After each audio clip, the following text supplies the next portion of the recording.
My message to my fans, to our fans, Yes. is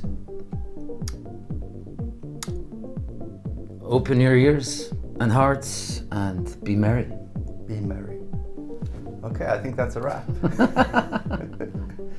The start of this album was like pretty soon after we released Mobile Home. Biggie started working on some demos, and he was very productive. And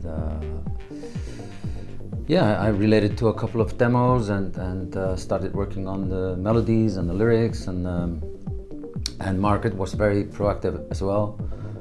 So yeah, it was just an ongoing work since we finished our last album, basically.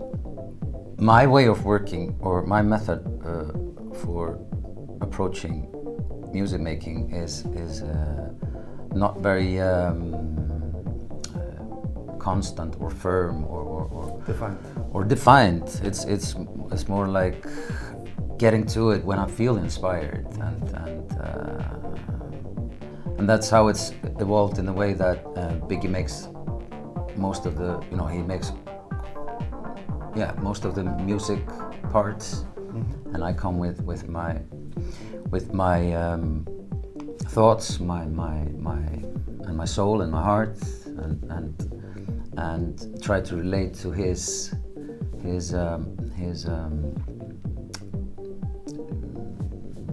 foundation to the music. Yeah. And he has his studio in his garage, but I don't have any specific place. I can be anywhere. I just have my laptop and my microphone. Yeah. And within my laptop, there are many instruments, of course, but I'm not fiddling with what Biggie has done. I just try and add on my perspective on it. Yeah. I recently had a dream come true and bought a summer house, because I know from experience that with GusGus, especially when we have gone to those summer cottages out in the countryside, it's been so productive. And it's made, the core of so many works that we've made. And so I saw this opportunity of making that happen for myself, that I could go on my own to the summer house and just create, alone with nature, basically. But you're still kind of getting that ready, right? Yeah. It's not a ready workstation yet, but I mean, of course, it's a house for the family as well. It's a leisure place and a workplace. So I'm just being productive on my side, just within, and Biggie is really productive on his side, putting stuff out, and Margaret is goes to her studio every day, I think, and I think that when we come together and combine our forces, that's what we call GusGus today. With Danceorama, we're trying to enter a new era of GusGus, and recreating ourselves and exploring new stuff, and especially, I mean, the sound of the band has been very different from one album to the other, and the biggest reason for that is probably when we change lead singers, or when people go out and come in, and so people bring in their input, and so the sound changes with the people that come and go. And with Margaret coming so strongly in on this album, well, she came. She did one track with Biggie on the last album, and then she did backing vocals on most of the tracks. But with this one, she's coming in strong, and she's her input is going to be much bigger than on the last album. So that's so we're transitioning into a different time or different time of GusGus. Different version. Yeah, it kind of like the album feels a bit like I don't know, maybe like indulgent, but in a good way. You know, like you're having fun. Yeah, this album is very indulgent, and it's about having fun. Yeah, it's about having fun and exploring maybe spiritual realms and what makes you tick, and you know the meaning of it all and the purpose and I think that the meaning of it all and the purpose is to have fun. What you're doing, you know, and we try to reflect that heavily on this album. Yeah. With those spriteful, weird beats and fast tracks and not so emotional lyrics. It's more like experiential. Yeah, experiential. Yeah, like having a good time or having some kind of experience that is not necessarily based within the emotional field. Yeah. With Danceorama, we're creating this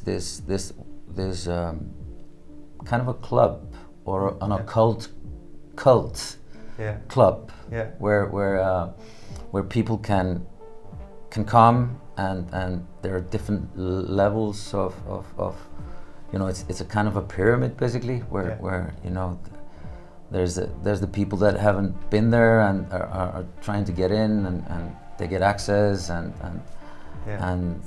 get the opportunity to explore different layers of the club or the occult, and it's a place where people can come and be who they are basically. That's an interesting kind of metaphor, and also for the spiritual, you know. That club, much like a cult, is like it covers that range where someone is in the corner and the whole thing is just fucking them up, and someone is having the time of their life, and someone is a guru, and someone is just like should not be there. It's like going to church also. It's like it's a religious experience in the purest form. Yes. It's not about any books or theories. It's about how we can create a world where everyone can be themselves. To us, the concept is quite important. Yeah. And it started actually with the Bremen Cowboy on 24/7, where we had this middle-aged male model stuck in Bremen, doing catalogs and going to raves. And where you know he would go to the rave and it would save his life basically, going to the rave, and that's what it does for some people. It's a religious experience to go to a rave or a place where you experience such massive journey through music. Were you method acting yourself into the Danceorama when you're working on this? Well, I don't attend raves that much. No. And there's no specific, or there's no special club in Reykjavik or in Iceland basically that you can go to. There's no go-to place to get in touch with these elements. Yeah. But this place we wanted to create, and when we create it, we're totally in the mindset of painting that canvas or you know, coming up with some mini stories about the people that hang out there or want to be there or going there or by chance or destiny or will. And it's really important for us to create this imaginary world, this nostalgic future, as Biggie put it. And are you like, you know, when you sit down, when you're writing your vocal lines, when you're thinking of the lyrics, are you there, or does it kind of like, you know, do you put yourself there, or do you? Yeah, it's a matter of focusing on where we want the song to happen, basically. Yeah. and with all the, with the bass drum and all the synthesized elements, it's easy to be set in a club and to be placed in a club in your mind. Yeah. And you have a lot of experience to kind of pull from. Yeah. I mean, I can write from experience in this. You've been to a club or two. In this regard, I've been to a few clubs and and I'm happy to share that experience because it can be really powerful. Yeah. The gigs and the concerts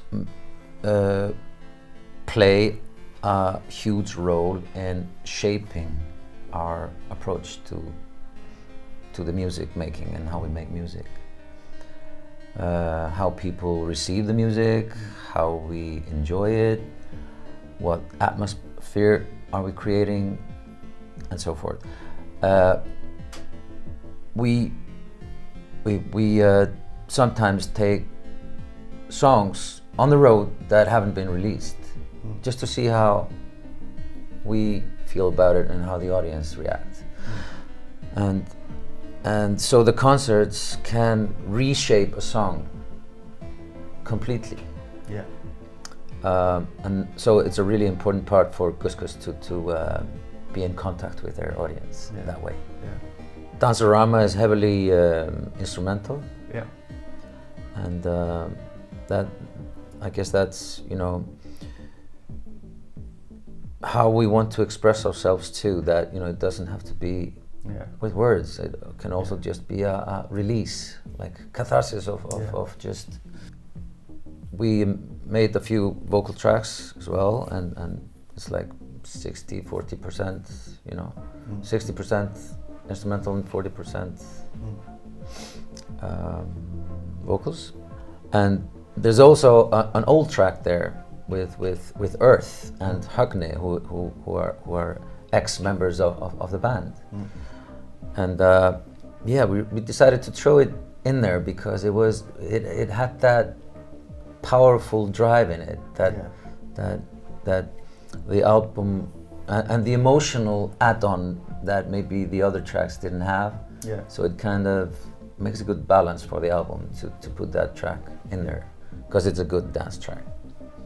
Does making the albums overlap for you? Because I saw with Biggie, he kind of the demo period is kind of scattered, maybe demos for this scattered over maybe the span of 2 or 3 albums, and at the same time you have like a lot of things going for the next album, so it kind of all seems to kind of overlap, and like how is that kind of experience for you? Yeah, I mean, we don't necessarily make the songs in a chronological order that they were, from the time they're made or birthed to the time that they're released is not necessarily in a chronological order. And we play with that, we juggle with that because the productivity of Biggie is massive, and he's like a demo machine. He puts out so many samples, examples of and demos of and bits of music that we can play with that we would never be able to handle them all in the chronological order. So once in a while, every once in a while, a track gets forgotten and then remembered. Yeah. It's fun to play with, and it says so much about what kind of music Biggie is making. It's not set to date, it doesn't have an expiry date. It's more like a piece of music that can survive a few years and sound as good as it did, 7 years ago. It's all the same Roland synths anyway. Yeah, it's and modular. Yeah, it's in the modular synthesizer world, and that seems to be kind of timeless in a way. With this thing where you kind of like plot and progress through albums, kind of interwoven through time, where do you see the next album? Well, the thing is that we had selected like 20 demos to work with for this album.